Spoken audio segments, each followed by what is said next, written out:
ازيك يا توتي؟ في قلب قارة أفريقيا وعلى أرض سابي ساند المروية بقصص القوة والموت اتولدت أسطورة هزت عرش مملكة الحيوان. مش مجرد أسود، بل كانوا تحالف من 6 وحوش وكان اسمهم المابوغو. حكايتهم مش مجرد صراع على النفوذ، دي ملحمة عن الإخوات اللي اتحدت والطموح اللي كسر كل الحدود والقوة اللي كتبت نهايات دموية. بيقولوا إن هم قضوا على أكتر من 100 أسد وشبل عشان بس يفرضوا كلمتهم. النهاردة هنغوص في أعماق قصة المابوغو بكل تفاصيلها وأسرارها. فاربط الحزام معايا عشان اللي هتسمعه ده هيحبس أنفاسك.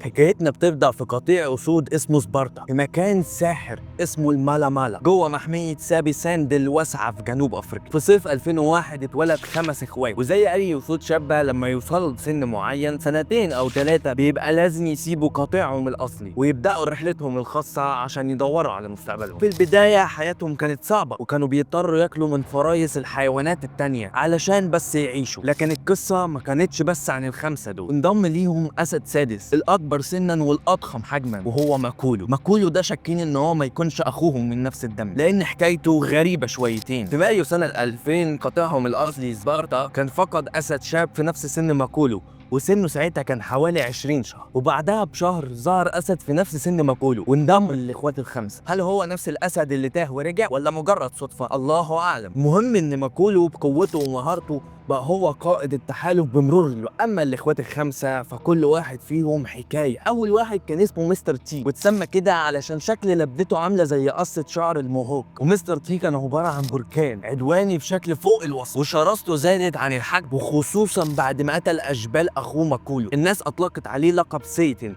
او الشيطان. ونيجي بقى لتينكي تيل معروف بديله اللي كان فيه التواء واضح، وده كان الدراع اليمين لمستر تي وشريكه في اغلب العمليات الوحشيه. ونيجي لبريتي بوي زي ما اسمه بيقول كان وسيم وهادي نسبيا لكنه كان استراتيجي جدا وكان عارف ازاي يتجنب القتال اللي ملوش لازمه. ويجي للاخ الخامس اللي كان اسمه راستا واتسمى كده علشان كان في حاجه متعلقه في لبدته ومخليها شكلها عامله زي الضفاير. ونيجي لاخر اخ اللي اسمه سكار وده كان معروف بندبه مميزه على عمود الفقر. ال6 دول مع بعض ماكولو القائد الخبير وال5 اخوات بطاقتهم الجباره بداوا رحله ما كانوش متخيلين انها هتخلدهم في تاريخ البريه. وندرة التحالف بالحجم ده كانت ملفتة للنظر. في البداية اعتمدوا ان هم ياكلوا البقايا لكنهم بسرعة طوروا مهاراتهم في الصيد وتخصصوا ان هم يصطادوا الجاموس الضخم. واسم مابوغو نفسه ليه كذا معنى منها الماري او مجموعة بتشتغل مع بعض عشان امان اكتر، والمعنيين دول بيوصفوا طبيعتهم المعقدة بالظبط.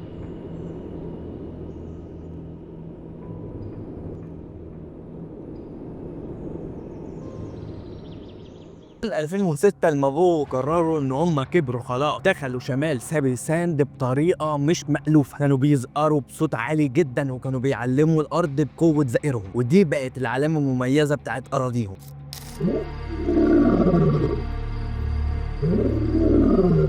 قدروا بسرعة يقتلوا أسد من الأسود ال4 اللي كانوا مسيطرين على المنطقة وطردوا ال3 الباقيين، ودي كانت بداية عهد إرهابهم. في فترة قصيرة جدا سيطروا على مساحة خرافية وحكموا حوالي 8 قطعان أسود. أي أسد ذكر كان بيحاول يقف في طريقهم كان مصيره الموت، وفي أوقات كتير كانوا بياكلوه. ده غير إن هم كانوا بيقتلوا أي أشبال يلاقوها في القطعان اللي كانوا بيستولوا عليه عشان يضمنوا إن اللبؤات تدخل في دورة التزاوج تاني بسرعة ويقدروا ينجبوا أشبال من دم المابوغو. التقديرات بتقول إن هم قتلوا ما بين 40 لاكتر من 100 اسد وشبل في الفتره. قطيع كان اسمه كاسلتون مثلا نزل من 22 اسد ل6 اسود بس بسببه، وقطيع تاني ابيد تماما. تخيل حجم الدمار.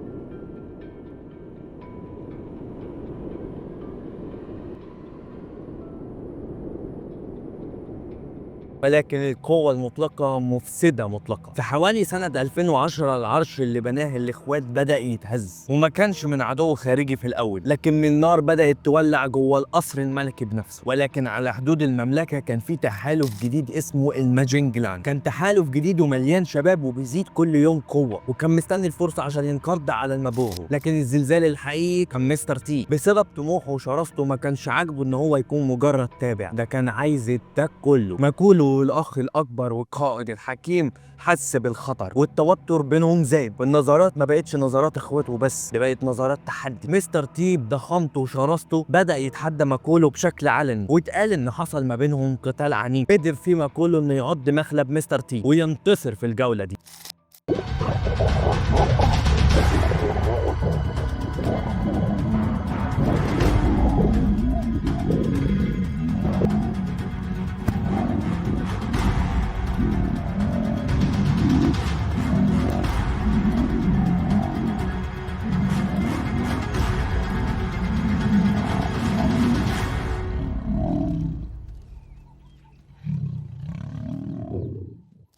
والجرح ده اللي كان في كبرياء مستر تي غالبا زاد وغضب، وبشكل صادم مستر تي قتل اشبال اخواته راستا وبريتي بوي وطبعا ماكولو. واللي عمله ده هو اللي خلاه يكتسب لقب الشيطان، وساعتها كله فهم ان ما ينفعش الاخوات دول يعيشوا تحت رايه واحده، والتحالف الاسطوري اتقسم ساعتها. مستر تي وطبعا اخوه كينكي تيل دراعه اليمين قرروا ياخدوا طريقهم لوحدهم، وراحوا الغرب سابي ساند علشان يعملوا امبراطوريتهم الخاصه كملوك.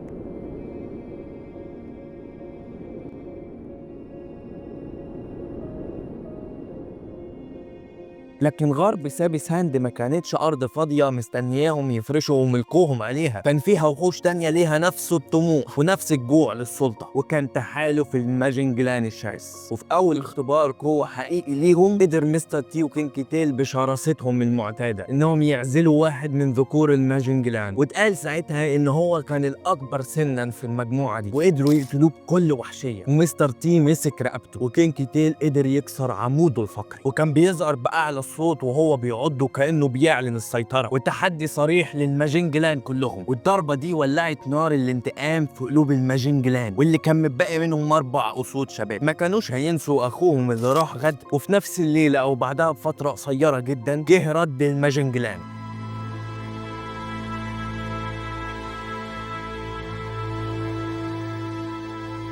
قدروا يلاقوا كينكي تيل لوحده. يمكن مستر تي كان بعيد عنه في دورية او بيصطاد. كينكي تيل رغم ان هو شاف الموت بعينيه هاجم ال4 اسود بكل شجاعة، لكن يا خسارة الكترة بتغلب الشجاعة. حصروه ووقعوه، وبدأت حفلة تعذيب وانتقام بشع. عضوه في كل حتة وكسروا عموده الفقري ورجليه، واتقال ان هم بدأوا ياكلوا منه اجزاء وهو لسه فيه الروح.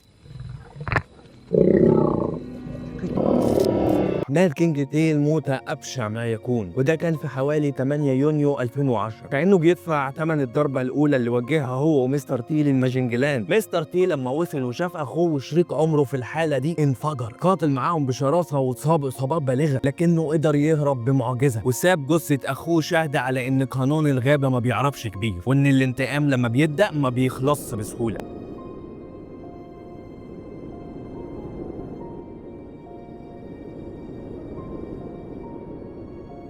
بعد موت كينكي تيل وهروب مستر تي من الماجنجلان ما بقاش هو الاسد الجبار بتاع زمان، اتطرد من المنطقه اللي كان مسيطر عليها مع كينكي تيل، فاضطر يرجع مكسور الجناح لمناطق اخواته الباقيين. لكن بدل ما مستر تي في حاله الضعف اللي هو كان فيه هيحاول ياخد الامان والدعم من اخواته، حصل اللي محدش يتوقعه. اتقال ان في الوقت ده مستر تي في محاوله يائسه منه انه يثبت قوته، او علشان يضمن ان النسل اللي جاي كله يكون من صلبه بس، زادت وحشيته بشكل مرعب، وراح المنطقة اللي كانت تحت نفوذ اخواته وقعد يقتل كل الاشبال اللي لقاها هناك، واللي المفروض ان الاشبال ديت ولاد اخواته. لكن الحاجة الغريبة فعلا اللي حيرت المراقبين والحراس بتاعت المحمية ان اخواته الباقيين وقفوا يتفرجوا وما حاولوش حتى يوقفوه او حتى يدافعوا عن الاشبال، كأنهم مستسلمين لوحشيته، او يمكن كانوا خايفين منه لدرجة الشلل. اللي حصل ده وسلبية اخواته وضح قد ايه ان التحالف ده وصل لمرحلة رهيبة من التفكك واليأس. بعدها مستر تي بقى هو قائد تحالف في المابوغو لفترة من الوقت، لكن أيامهم كانت معدودة. في 16 مارس 2012 ظهر تحالف جديد في الجنوب اسمه سيلاتي، مكون من 4 ذكور أقوياء قدروا يعزلوا مستر تي لوحده، ولقوه مصاب أساسا وبدأوا يهاجموه بشكل متكرر ووحشي، وركزوا ضرباتهم على عموده الفقري وأعضائه التناسلية لحد ما قدروا يشلوا رجليه لورا. ورغم إصابات مستر تي فضل يقاتل لآخر نفس عنده، ولكن في النهاية مات في نفس الليلة.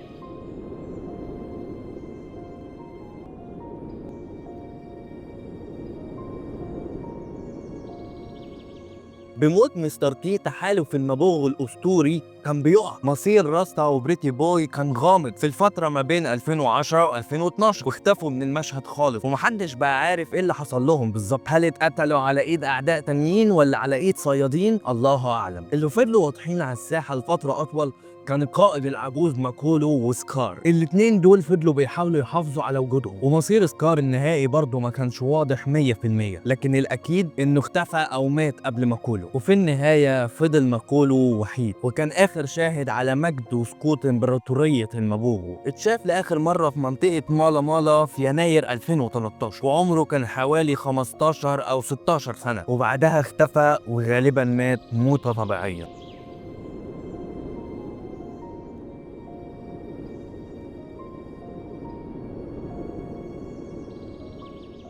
وباختفاء ماكولو اتقفلت آخر صفحة وبشكل نهائي في كتاب أسطورة مابوغو. رغم النهاية الدموية، المابوغو سابوا وراهم إرث خالد، سيطروا على مملكة بقوة وحجم غير مسبوق. قصتهم بقت دراسة حالة في سلوك الأسود، واتعمل لهم فيلم وثائقي باسم براذرز إن بلاد، خلدهم ووصل حكايتهم للعالم كله. أثروا بشكل كبير على النظام البيئي في منطقة سابي سام، لدرجة إن أعداد الكلاب البرية زادت بشكل كبير في منطقتهم بعد انخفاض أعداد الأسود المنافسة. المابوغو كانوا أكتر من مجرد أسود، بل كانوا ظاهرة. حكايتهم بتفكرنا إن في عالم البرية مفيش حاجة بتدوم، وإن القوة المطلقة ممكن تكون طريقك للمجد أو للهلاك. ودي يا دوتي كانت ملحمة مابوغو بكل ما فيها من وحشية وقوة ودراما، حكاية عن 6 إخوات حكموا عالمهم الخاص، وفي النهاية زي أي أسطورة عظيمة اتقفلت صفحتها، لكن قصتهم فضلت عشان تعلمنا كتير عن قوانين الطبيعة اللي ما بتعرفش شرحها. قول لي بقى يا دوتي، إيه رأيك في قصة المابوغو؟ وايه اكتر تفصيله هزتك من جوه وخلتك تفكر؟ وهل تفتكر ان اللي عملوه ده مجرد غريزه بقاء متطرفه، ولا في حاجه اعمق من كده واحنا مش شايفينها؟ مستني اعرف رايك في الكومنتات، وما تنساش اللايك والشير عشان اسطوره مابوغو توصل لكل الناس، والسبسكرايب او الفولو عشان من هنا ورايح ما تفوتكش اي حدوته. وكده بكل قوه وهيبه المابوغو اقدر اقول لك ان الدوده خلص الحدوته.